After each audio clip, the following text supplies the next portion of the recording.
Alors, déjà la question c'est oui, c'est évident, même si pour certains ça peut ne pas paraître évident. Des fois ils me voient sur les réseaux sociaux, ils pensent que tout est beau, tout est rose, etc.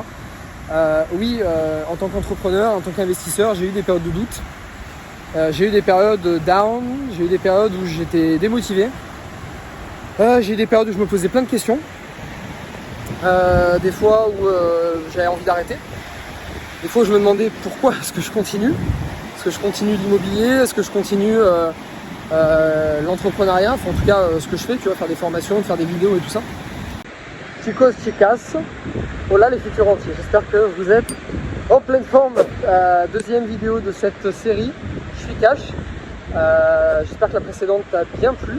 Je continue, tu vois, on est le même jour, tout pareil, j'en profite, je vais t'en faire 2-3 je pense sur la plage là. Donc, deuxième sujet de vidéo. Alors, je te rappelle un peu le but de cette série de vidéos si tu les découvres. Je fais une autre série de vidéos à côté qui est sur ma construction. Donc ils sont plus sérieuses, plus professionnelles, plus immobilières pures.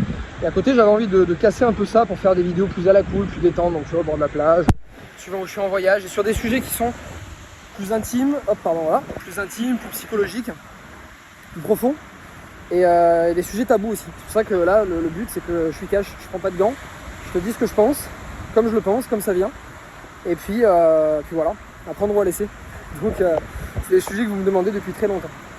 Alors aujourd'hui, grand sujet qu'on me demande souvent, et peut-être que c'est un tort de ma part de ne pas avoir montré mes périodes de doute, ou les périodes où je suis down, les périodes où tu as envie d'arrêter, les périodes où tu te poses des questions. Et peut-être que c'est vrai, tu vois, quand tu fais des vidéos YouTube ou tu fais t'es sur les réseaux sociaux, etc., tu montres que ce que tu as envie de montrer. Ce qui est vrai. Alors ma vie c'est vraiment ça, vraiment je voyage, etc. Mais c'est pas que ça. C'est une partie de ma vie effectivement, mais ça n'est pas que ça. Et donc peut-être que c'est un tort de ma part de ne pas avoir assez partagé ces périodes. Donc c'est parti, dans cette vidéo je vais t'en parler. Alors déjà la question c'est oui, c'est évident, même si pour certains ça peut ne pas paraître évident. Des fois ils me voient sur les réseaux sociaux, ils pensent que tout est beau, tout est rose, etc.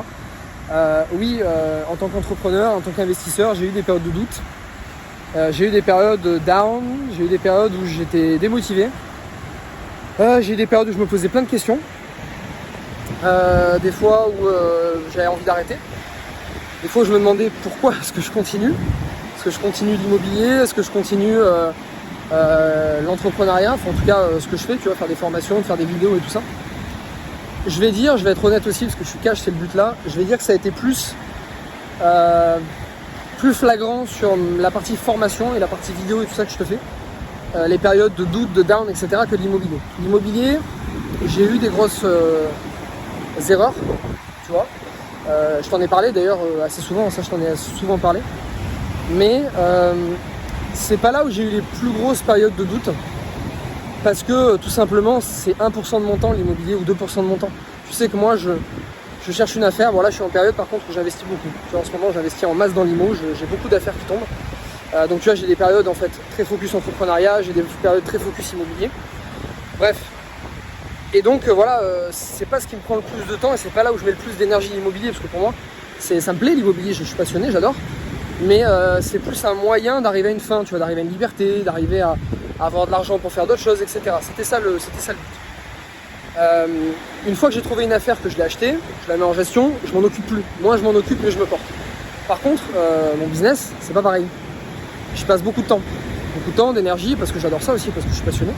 Et donc, comme tu passes plus de temps, plus d'énergie, et je vais dire plus de passion aussi, parce que tu as un champ des possibles qui est beaucoup plus large, tu vois, attends, hop, je vais te reprendre l'écran comme ça, voilà. Tu as un champ des possibles qui est beaucoup plus large. Tu vois, tu peux faire plus de recrutement, plus de parties de créativité, voilà, tu as plus de choses en fait. L'immobilier pour moi c'est comme une petite entreprise, et puis une entreprise, tu as une vraie entreprise. Donc comme ça prend plus de temps, que d'un côté je m'éclate plus, c'est plus passionnant, d'un côté c'est là où j'ai eu les plus grosses périodes de doute, les claques, etc. Allez, je vais essayer de prendre chronologiquement. Je pense que la première période de doute que j'ai eue, c'était quand j'ai démarré sur les réseaux sociaux. Si tu veux, moi avant j'utilisais pas trop les réseaux sociaux, ça peut paraître fou. Mais Facebook, j'y allais 2 fois par an pour l'anniversaire, Noël, dire merci aux gens. Instagram, je l'avais pas. Je l'avais pas. En fait, je bossais quoi. Je bossais comme un fou, j'étais pas sur les réseaux. YouTube, ça va te paraître dingue, mais je n'avais jamais regardé une vidéo Si, quelqu'un qui montrait une vidéo YouTube, mais moi j'avais jamais eu le réflexe d'aller sur YouTube, de chercher des choses. Et même au début quand j'ai démarré, et que des gens que je connaissais m'ont dit ah mais fais des vidéos sur YouTube et tout, parce qu'avant je faisais des formations en réel, tu vois, en physique. Je dis mais il y a des gens qui tapent sur YouTube pour avoir des infos. Pour moi ça me paraissait dingue, tu vois, et en fait maintenant j'utilise YouTube, tu vois. Avant non, donc bref. Donc au début quand j'étais sur les réseaux, moi j'ai jamais écrit un mauvais commentaire sur les réseaux, je me suis jamais permis de donner mon avis, ou ça m'est jamais arrivé. Parce que je sais pas, peut-être que j'aimais ma vie, peut-être que j'avais pas le temps pour ça, surtout j'avais pas le temps pour ça. Et donc en fait quand j'ai commencé sur les réseaux, au début tu fais face à des critiques. Beaucoup, parce qu'en fait c'est comme dans la vie réelle, je trouve, les réseaux sociaux, mais en x100.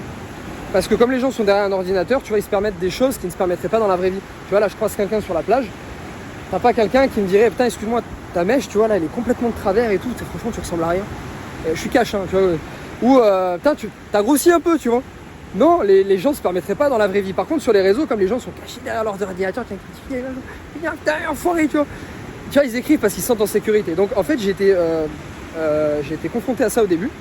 Je me suis dit, merde, moi je suis là, j'essaie de faire des trucs cool et tout, et gentil. Et puis, putain, les gens, en fait, ils s'acharnent. Donc, au début, première chose, c'est que tu le prends personnellement. Et ça a été les premières périodes de doute. Je me suis dit, mais est-ce que j'ai vraiment envie de faire ça? Pourquoi je me fais chier à faire ça? J'ai tellement d'autres business et tout.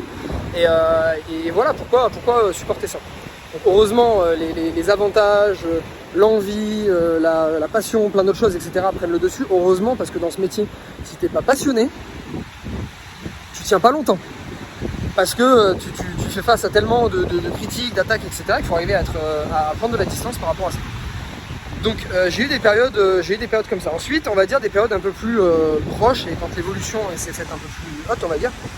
Et j'ai eu d'autres périodes de doute où en fait je commençais à avoir vraiment une très forte évolution financière, mais aussi dans la tête. Et donc j'ai eu des périodes où je me suis dit, par rapport aux amis que j'avais, aux gens que je connaissais, à ma famille, etc. Je me suis dit pourquoi continuer à évoluer? Parce que déjà excuse-moi, j'essaie de me mettre un peu face au soleil, tu vois, pour que ça soit pas trop que je sois pas trop à l'ombre contre-jour. Donc je me suis dit en fait à quoi bon continuer d'évoluer, parce que le décalage se creuse avec tes proches, et il y a de plus en plus d'incompréhension qui s'installe. Et ça a été pas simple, ça a été du travail. Je t'en parlerai dans la partie relation avec la famille, etc. Je t'en parlerai, ce sera une autre vidéo qui va arriver dans pas longtemps. Mais j'ai eu ce moment-là où je me suis dit mais pourquoi? Tu vois, pourquoi plus? Pourquoi évoluer plus? Sachant qu'en plus, moi, si tu veux, ça fait 2 ans, allez, quasiment 2 ans que je n'ai pas bougé en style de vie, en fait. Tu vois, je vais au Mexique, je vais quasiment dans les mêmes restaurants qu'avant. À Bali, je vais quasiment dans les mêmes restos. Il y a des restos à 5 balles qui me plaisent. Je continue d'y aller. Voilà, j'ai juste amélioré le cadre de vie en prenant plus de personnes qui travaillent pour moi pour déléguer davantage de choses. Ce qui sera le sujet encore d'une autre vidéo. Mais en soi, je vais dans les mêmes restaurants, je m'achète pas forcément des fringues beaucoup plus belles. C'est pas pour ça que j'ai changé de montre, ou oui, j'ai changé de voiture, mais c'est un investissement, donc comme il me coûte rien, c'est rentable, je m'en fous. Donc en fait, si je continue, en fait, c'est parce que ça me plaît, en fait, ça m'éclate, ça me challenge. Je marque les esprits de certaines personnes, et ça me plaît de le faire, ça me permet de m'accomplir. Enfin, il y a tout un tas de choses, en fait, mais comme l'argent n'est plus là, au bout d'un moment, je me suis dit, bah ouais, pourquoi, en fait, t'as assez d'argent, tu vis comme tu veux. T'as pas non plus envie de vivre dans l'extrême luxe, donc pourquoi bon? Donc ouais, j'ai eu ce petit passage comme ça. Comment je l'ai résolu? Je pense que c'est la question qui va te venir. Comment est-ce que je l'ai résolu? J'espère vraiment que c'est pas trop à contre-jour. De toute façon, c'est pas grave, ma tête tu la connais, on s'en fout, on n'a pas besoin de la voir, c'est important, c'est ce que je te dis. Comment je l'ai résolu? En fait, en me recentrant sur qu'est-ce qui était important pour moi, et en fait, qu'est-ce qui m'animait à l'intérieur de moi. Moi, en fait, ce que j'adore, c'est progresser. Peu importe les domaines, en fait, même si je progresse pas beaucoup, même si, je sais pas, ouais, c'est qu'un petit peu, de savoir que je suis meilleur demain qu'aujourd'hui, bah, ça me plaît. Voilà. Après, est-ce que c'est quelque chose que j'ai développé avec le temps? Je sais pas, j'ai peut-être toujours été comme ça. Je sais pas, ça c'est un peu plus dur à dire. Mais en tout cas, je me suis dit, pourquoi est-ce que tu te priverais d'évoluer pour ça? Pourquoi est-ce que tu te priverais? Parce que de toute façon tu vas être malheureux si tu évolues. Par contre, j'ai appris en fait à continuer à évoluer, et donc justement à pas freiner mon ascension, que ce soit mon ascension mentale et financière, parce que ça va de soi. Hein. Et souvent on pense que c'est l'ascension financière qui peut créer des décalages avec les gens, etc. Oui, mais moi je trouve que c'est des fois plus aussi l'ascension mentale et psychologique, parce que tu te retrouves des fois dans des conversations, tu te dis qu'est-ce que je fous là, tu as 1000 lieues de ce que tu sais toi, de ce que tu as appris, de ce que tu as connu. Tu sais, au moment où j'ai beaucoup voyagé, j'ai vu pas mal de choses, j'ai rencontré des gens très différents, j'ai rencontré des multimillionnaires businessmen, et j'ai rencontré des hippies qui passaient 5 heures par jour à méditer. Moi je m'intéresse à tout le monde, j'apprends tout le monde. Et donc ouais, des fois tu as ce décalage et cette période, tu te dis bah pourquoi, à quoi bon. Ça m'est arrivé aussi. Alors, autre doute, que je coupe à chaque fois parce que j'essaie de réfléchir à qu'est-ce que j'ai d'autre, parce que les vidéos je les prépare pas, je te les fais un peu en mode un peu naturel. C'est le but de ces vidéos efficaces. Autre période de doute, c'est par rapport à la notoriété. Parce que quand j'ai commencé les vidéos, jamais je me serais rendu compte que plus de 300 000 personnes allaient me suivre. D'ailleurs, je vous en remercie, ça me fait très plaisir. Et donc, ça a ses avantages, ça a ses inconvénients. Tu vois, des fois, pour certains projets immobiliers, ça m'a desservi. Le fait d'être connu, entre guillemets, hein, je dis connu à toute petite échelle. Mais puis des fois, certaines choses, tu vois, des fois, certains endroits où tu vas, où tu as peut-être envie d'être tranquille, où tu as peut-être envie qu'on te voit pas forcément, où tu veux peut-être faire attention. Voilà, des trucs comme ça, des fois, où je me suis dit, est-ce que vraiment tu as envie de continuer cette notoriété, d'être peut-être plus connu, etc., etc. Donc, j'ai souvent des périodes de doute, ça arrive tout le temps en fait en tant qu'entrepreneur, tu as des doutes, bien sûr. Je pense que ce qui est important, c'est de ne pas y rester longtemps et de vite les passer. C'est-à-dire, faut pas rester pendant 6 mois, 1 an en doute. Ça, par contre, je pense pas que ça me soit arrivé. Des fois, j'ai des questions qui reviennent, c'est-à-dire j'ai des doutes, je les résous. Puis 6 mois après, 1 an après, ils reviennent parce que j'ai passé d'autres étapes. Mais je pense que ce qui est important, c'est pas de rester des années dessus. Moi, par exemple, cette question de la notoriété, à un moment, je me suis posé, j'ai dit, ok, t'as un doute là-dessus, allez, on y va, on le perce. Qu'est-ce qu'on fait? T'as 2 solutions. Soit t'arrêtes totalement. Ok, imaginons que t'arrêtes tout. T'arrêtes, honnêtement, j'ai suffisamment d'argent pour vivre comme j'en ai envie. Comme je t'expliquais, mon style de vie va pas beaucoup changer tant que je peux voyager, être libre. Et puis voilà, dépenser sans compter dans ce que je fais, qui n'est pas non plus des folies. Ça me va très bien. Donc soit t'arrêtes, qu'est-ce qui va se passer? Qu'est-ce que tu vas regretter si t'arrêtes? Si j'arrête, honnêtement, si demain quelqu'un, je te dis une bêtise, moi dans 4-5 ans j'ai des objectifs très précis. C'est plutôt des objectifs humanitaires et bénévoles d'ailleurs, soit dit en passant, mais ça j'en parlerai plus tard. J'ai des objectifs précis. Et c'est des trucs qui me tiennent à cœur parce que c'est lié à mon éducation, à ce que je veux, c'est mon pourquoi, c'est ce qui fait que je fais tout ça, que je fais tout ce que je fais.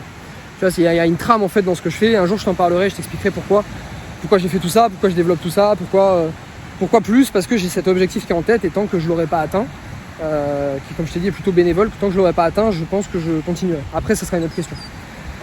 Et je me suis dit, imagine t'arrêtes et demain quelqu'un fait ça à ta place.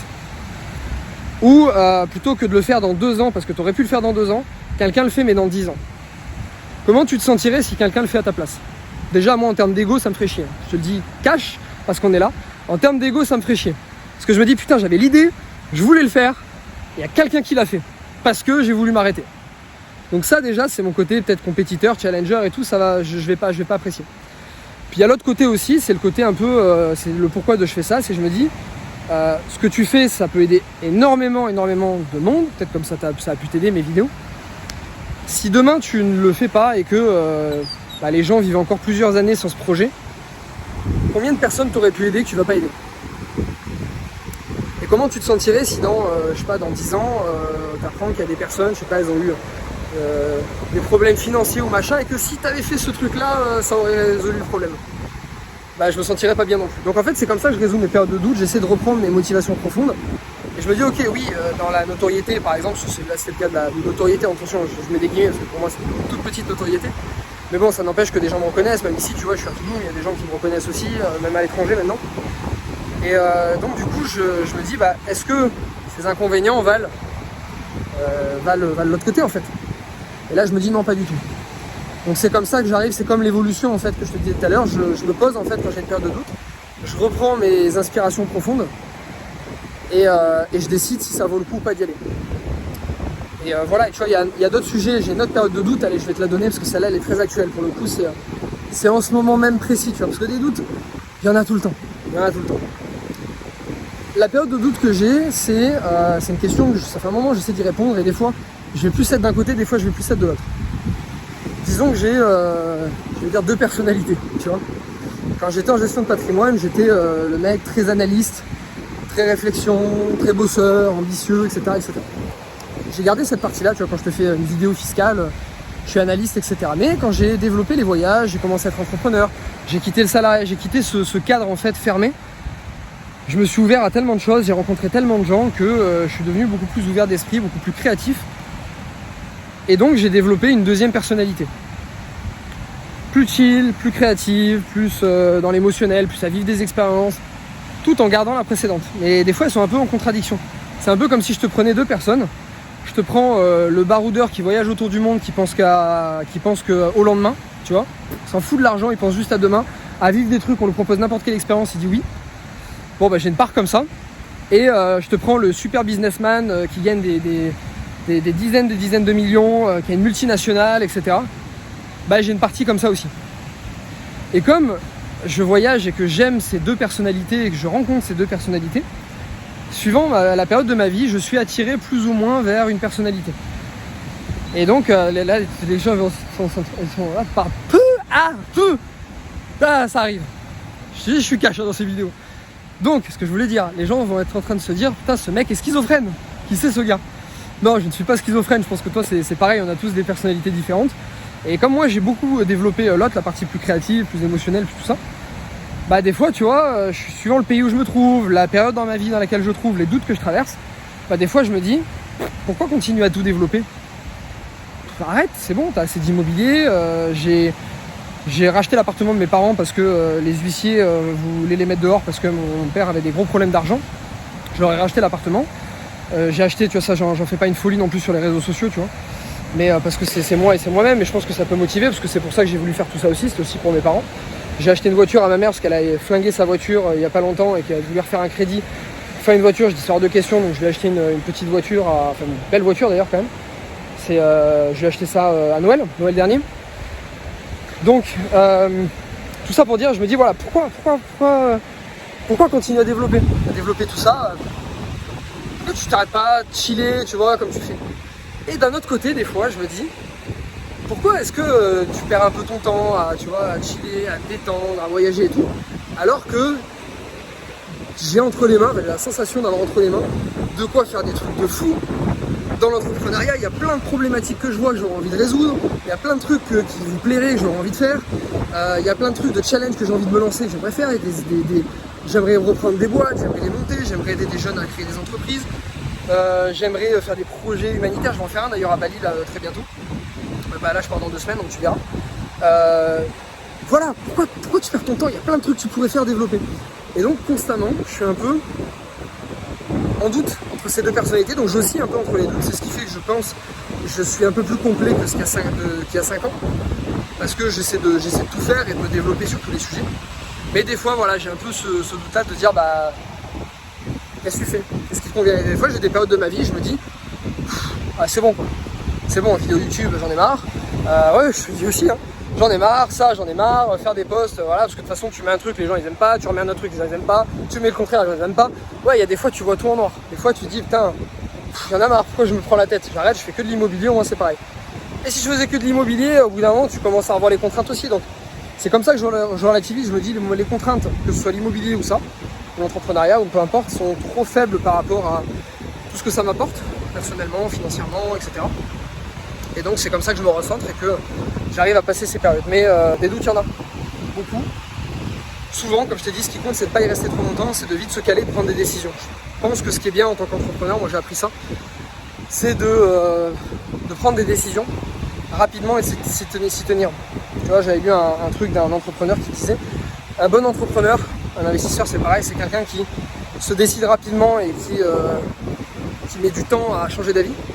Puis un débutant, c'est quelqu'un qui met du temps à prendre une décision et qui change facilement d'avis. En gros, c'est une personne qui va réfléchir pendant 6 mois à investir. Puis le jour où il faut investir, il va dire non, finalement non. Puis un entrepreneur, c'est quelqu'un, en un quart d'heure, il va te dire ok, c'est bon, on y va, et puis il bougera plus. Puis enfin, je vais finir sur un autre doute qui sera un peu plus immobilier pour le coup. Là récemment, j'en ai un projet de construction commerciale avec un associé. Ça se fait pas pour le moment, ça va se faire dans quelques mois. Alors je peux pas tout dire là-dessus parce que c'est encore confidentiel, mais je vais essayer de te donner un peu l'histoire. Et donc j'avais un doute en fait sur mes stratégies. Est-ce que, parce que c'est un gros projet qui est conséquent, qui est magnifique, très rentable, tout ce qu'on veut, etc., mais qui financièrement pèse, donc qui me fait courir un risque. Et à l'inverse, je suis divisé avec une autre stratégie qui est d'acheter des trucs plus petits, mais d'en acheter plusieurs. Ils sont moins challengeants, mais plus sécuritaires. Et en fait, je suis aussi dans la période où je me dis attention à pas te cramer, parce que quand tu as fait beaucoup d'investissements immobiliers et que majoritairement ça se passe bien, et que tu as créé des entreprises et que tu as fait plusieurs choses et que majoritairement tout se passe bien, tu as tendance à penser que tout se passe toujours bien. Et non, pas tout ne se passe toujours bien. Donc des fois j'essaie de me rappeler à la raison, tu vois, de me reconnecter et de me dire attention, parce que celui-là, s'il se passe mal, t'es pas bien. T'es pas bien, donc j'essaie encore d'avoir cette voix qui me dit et si ça se passe mal, parce que des fois je l'ai plus cette voix. Parce que tu vois, je te prends, si pendant la dernière année ou la dernière année et demie j'ai tout fait, tout s'est passé comme je l'ai voulu, ou des fois mieux, au bout d'un moment tu prends la confiance et tu te dis ok, prochain, tout se passera bien. Et c'est là où des fois tu peux te planter. Et comme moi en fait, ce qui m'intéresse, c'est pas d'avoir des millions en immobilier, c'est pas de faire des projets à 10-15 millions, peut-être un jour j'y viendrai, j'en sais rien, et c'est même pas ma priorité. Je pense que le jour où je le ferai, c'est juste pour me challenger et pas pour l'argent. Par contre, ce qui aujourd'hui me ferait mal, très mal, c'est de perdre ma liberté. Et donc je me suis dit, imagine sur ce projet tu te plantes vraiment, peut-être que tu peux vraiment perdre ta liberté et être ruiné, tu vois, par exemple. Est-ce que ça vaut le coup? Non.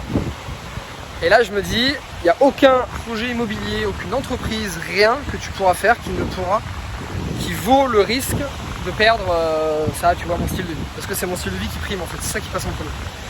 Donc des fois j'ai des doutes, je suis attiré vers des projets qui sont très intéressants, qui sont passionnants, qui sont psychologiquement stimulants, financièrement alléchants aussi.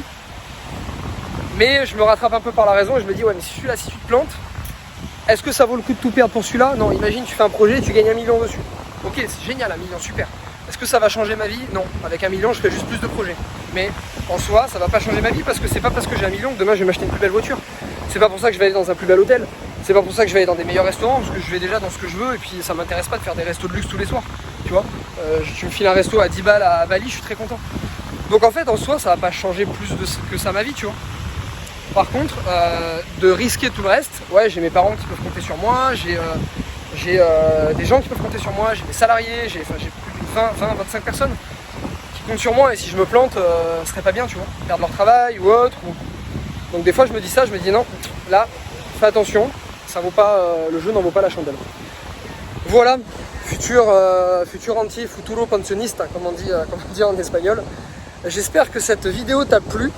J'essaie de te prendre ce qui me venait en tête, tu vois, vraiment ce qui me venait en tête, période de doute, je te l'ai dit honnêtement, je te dis on est cash, tu vois, faire des vidéos aussi des fois, c'est pas tout beau tout rose parce que tu racontes des trucs et puis tu penses que ça va être bien, puis les gens finalement ils sont hyper, enfin, faut le dire aussi sur YouTube, je te le dis, les gens sont de plus en plus exigeants, mais bon, après le niveau de compétence monte, c'est normal, et des fois il y a un niveau d'exigence que des fois même moi je me dis, arrête, t'en fous, c'est bon, tu passes à autre chose, parce qu'au bout d'un moment tu te dis, ça va quoi.